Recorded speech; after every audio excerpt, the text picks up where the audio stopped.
Is it a traditional practice for the congregation to sing the High Mass responses with the choir? No, no, that's part of the dialogue Mass. You see, the choir was always considered to be kind of an extension of the servers, even though the choir might be in the choir loft.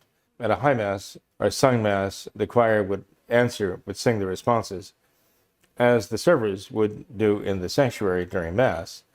So it was actually not allowed in the Schola Cantorum to have female choristers or a mixed choir, right? These were handled by the men because it was considered that, again, they were part of the serving staff. They were part of those who actually answered the prayers of the Mass by just their role. And originally, as you know, Tom, the church ordained, well, obviously, consecrated bishops after the apostles, and then priests and deacons. But there were added subdeacons, and then, of course, the acolytes, the highest of the minor orders, and then going down the line, exorcist and lector and porter. And these were all ordained to their specific orders for the sake of serving the Mass in one way or another. Okay, but they were considered to be, well, actually clergy, and their various orders entitled them to respond to the prayers of the Mass, bring the wine and the water to the altar, and so on. With the great spread of the church and flourishing of the faith, this privilege was extended to altar boys.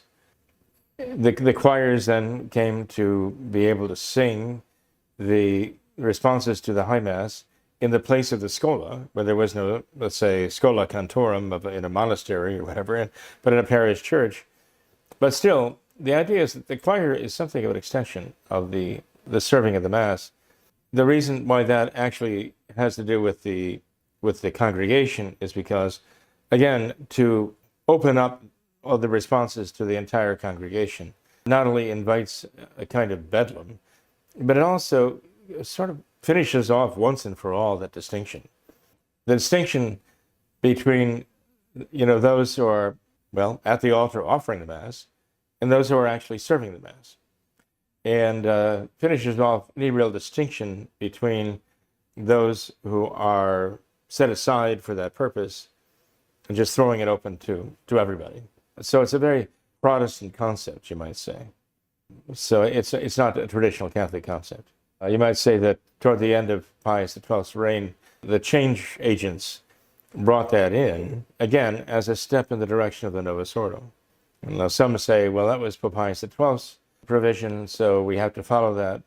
But the fact is, if you study the history of the reform, as they call it, that brought about the new Mass, there's no question but this dialogue Mass was a step in the direction of the Novus Ordo, following the same principles that brought about the New Order Mass in the end. Yeah. We don't just reject the product, we reject the principles because the principles are false and they're not traditional Catholic principles. The Novus Ordo was a process, not just an objective. It actually took place in a process, and the process was based upon principles that were not Catholic. And certainly the dialogue Mass was the implementation of those false principles.